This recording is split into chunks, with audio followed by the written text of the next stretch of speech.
Bismillahirrahmanirrahim. Assalamualaikum warahmatullahi wabarakatuh. Para sahabat pengetahuan dan pecinta sejarah, selamat datang kembali di channel kita, tempat kita menjelajahi kisah-kisah yang luar biasa, penuh misteri dan penuh makna.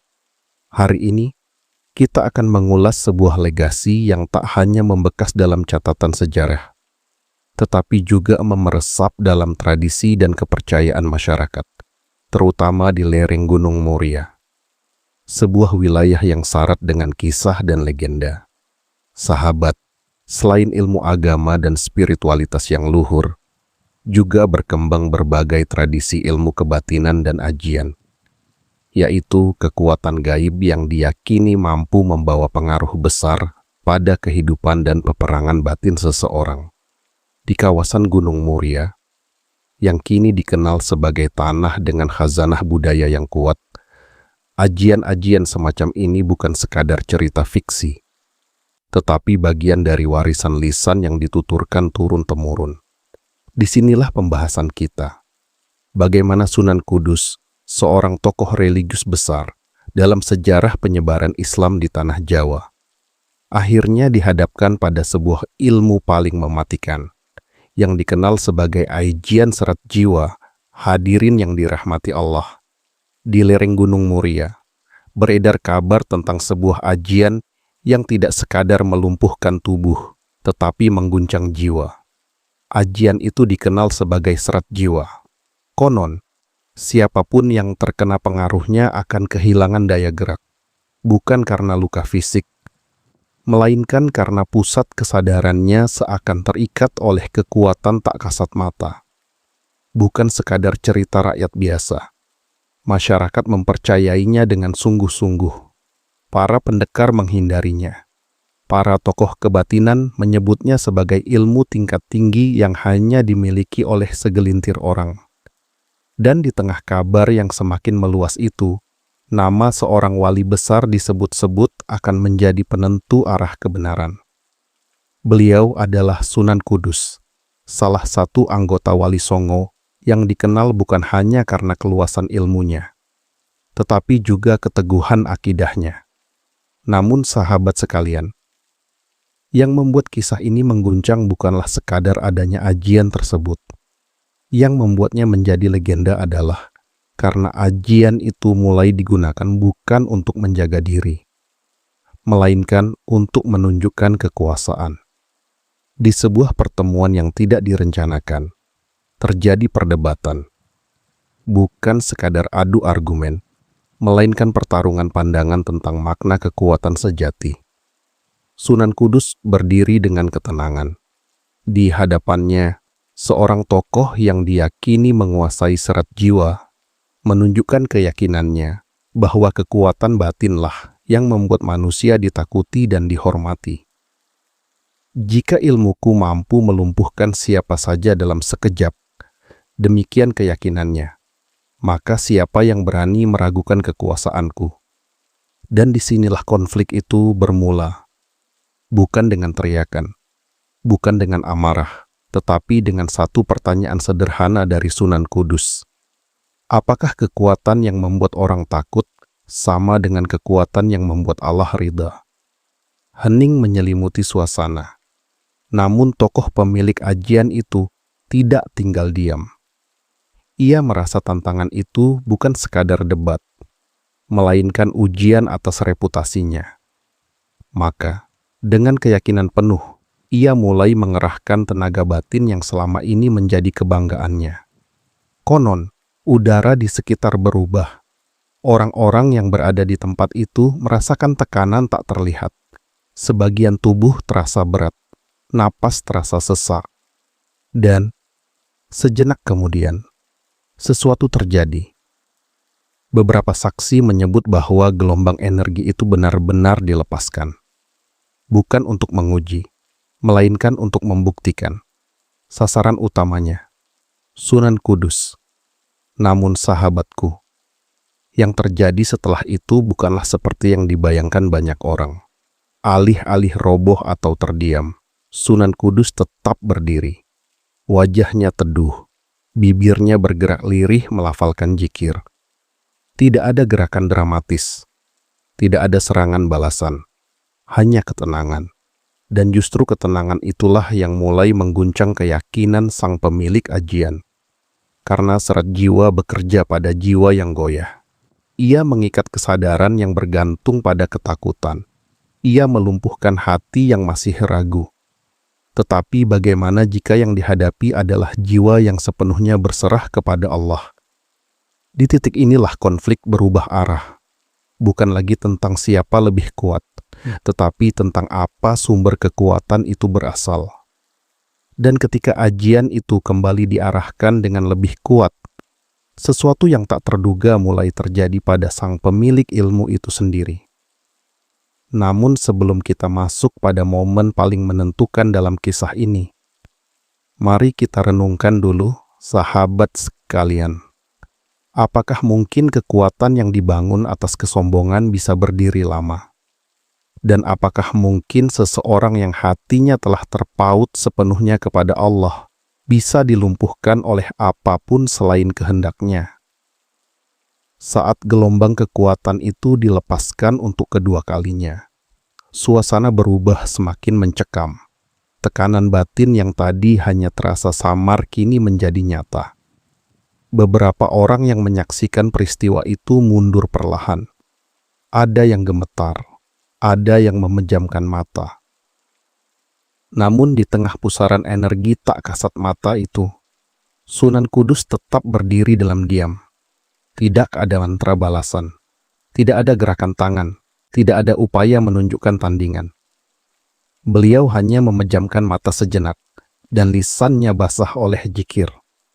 Sahabat sekalian, disinilah rahasia itu mulai terbuka. Ajian serat jiwa konon bekerja dengan cara mengikat kesadaran lawan melalui celah batin. Rasa takut, ambisi, atau kesombongan yang tersembunyi. Ia menyerang titik rapuh dalam jiwa manusia. Namun ketika diarahkan kepada jiwa yang telah berserah sepenuhnya kepada Allah, ajian itu seperti kehilangan pijakan. Beberapa saksi menyebutkan, udara yang tadinya terasa berat justru berbalik arah, bukan menyerang, melainkan memantul, bukan melumpuhkan, melainkan mengguncang sumbernya sendiri. Dan perlahan, tokoh yang mengerahkan ajian itu mulai menunjukkan perubahan. Wajahnya yang tadinya penuh keyakinan berubah tegang. Napasnya tak lagi teratur. Tatapannya yang semula tajam kini mulai goyah. Karena kekuatan yang ia lepaskan tidak menemukan sasaran yang bisa ditembus. Ia seperti memukul bayangan, seperti melemparkan tombak ke ruang kosong. Dan pada saat itulah, untuk pertama kalinya, ia merasakan sesuatu yang belum pernah ia alami sebelumnya. Bukan kekalahan fisik, tetapi keguncangan keyakinan. Sunan Kudus membuka mata, tidak dengan tatapan marah, tidak dengan sikap merendahkan. Beliau hanya berkata dengan suara yang tenang, kekuatan yang sejati bukanlah yang membuat orang lain tak berdaya, tetapi yang membuat diri kita tunduk sepenuhnya kepada Allah. Kalimat itu sederhana, namun dampaknya lebih dalam daripada ajian manapun. Sahabat yang dirahmati Allah, konflik ini bukan lagi tentang siapa lebih sakti, bukan pula tentang siapa lebih ditakuti. Ini adalah pertarungan antara dua sumber kekuatan. Kekuatan yang bersandar pada ego, dan kekuatan yang bersandar pada ketauhidan. Dan pada detik yang menentukan itu, sesuatu terjadi pada sang pemilik ajian. Tubuhnya memang masih berdiri, namun jiwanya yang selama ini merasa tak terkalahkan mulai runtuh oleh kesadaran. Ia menyadari bahwa ilmu yang ia banggakan tidak mampu menembus hati yang bersih dari ambisi duniawi. Beberapa orang mengira ia akan kembali menyerang. Sebagian menunggu ledakan terakhir. Namun yang muncul justru keheningan. Keheningan yang berbeda dari sebelumnya. Keheningan yang mengandung perenungan. Sahabat sekalian, disitulah inti dari kisah ini. bahwa ajian paling mematikan sekalipun akan kehilangan daya ketika berhadapan dengan hati yang penuh tawakal. Bahwa ilmu tanpa kerendahan hati hanya akan berujung pada kehampaan. Namun, perjalanan ini belum benar-benar selesai. Karena setelah peristiwa itu, ada perubahan besar yang terjadi di Tanah Muria. Ada keputusan penting yang diambil. Ada dampak yang meluas jauh melampaui satu pertemuan itu saja. Apa yang dilakukan sang pemilik seret jiwa setelah kesadarannya terguncang? Bagaimana pengaruh peristiwa ini terhadap dakwah Sunan Kudus di wilayah tersebut? Dan pelajaran apa yang sebenarnya ingin Allah tunjukkan melalui kejadian ini? Hadirin yang dirahmati Allah, setelah peristiwa di lereng Gunung Muria itu, suasana berubah secara drastis, tidak hanya di antara dua figur yang sedang berhadapan, tetapi juga di hati setiap saksi yang menyaksikan konflik batin itu. Terlebih ketika ajian yang selama ini dianggap sebagai ilmu paling mematikan menjadi tak berdaya ketika berhadapan dengan ketundukan kepada Sang Pencipta. Seperti yang telah kita renungkan bersama, ajian seret jiwa mungkin hanya sebuah metafora tentang kekuatan batin. Namun pesan yang terkandung jauh lebih dalam. Kekuatan sejati bukanlah yang membuat orang lain takluk, tetapi yang memberi keteguhan dalam hati, keberanian dalam kebenaran, dan kehambaan kepada Yang Maha Kuasa. Dalam kisah itu, kita melihat bahwa pertarungan antara kekuatan ego dan kekuatan iman bukan sekadar tentang siapa yang unggul dalam mantra atau ilmu batin. Lebih dari itu, ini adalah pertarungan antara dua cara hidup. Hidup yang digerakkan oleh keinginan diri, dan hidup yang dibimbing oleh keyakinan kepada Tuhan. Sunan Kudus dalam kisah ini berdiri sebagai simbol dari orang yang memilih ketenangan batin di atas kegemilangan duniawi. Beliau menunjukkan bahwa manusia yang benar-benar memegang teguh prinsip ketakwaan kepada Allah tidak tergoyahkan oleh ilmu atau kekuatan apapun, sekalipun itu dianggap paling mematikan oleh dunia. Dalam kerendahan hati itulah terletak kekuatan yang sesungguhnya. Sahabatku, apa yang terjadi setelah itu bukan soal kemenangan satu individu atas yang lain. Ini adalah kemenangan nilai yang berkata bahwa kekuatan tidak selalu terlihat, kebijaksanaan tidak selalu berbunyi keras, dan ketundukan kepada Tuhan membawa kedamaian yang melebihi semua kebanggaan dunia. Konflik di Muria pada akhirnya bukan sekadar babat atau legenda, tetapi sebuah cermin bagi kita semua untuk bertanya pada diri sendiri. Bagaimana kita menempatkan kekuatan dalam kehidupan kita?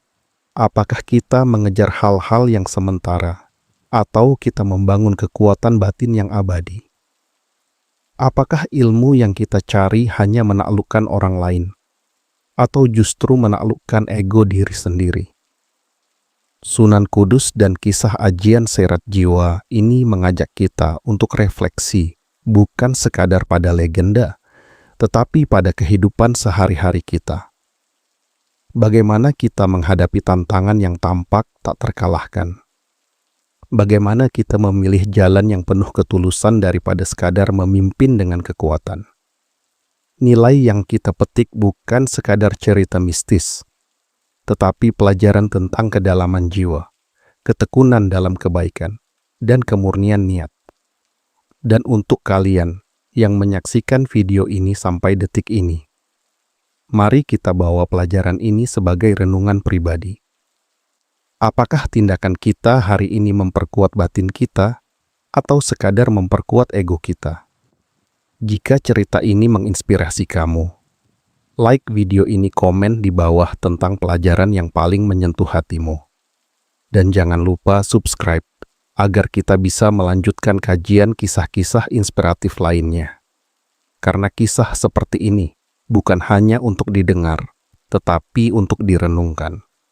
Dan menjadi bagian dari perjalanan spiritual kita. Wassalamualaikum warahmatullahi wabarakatuh.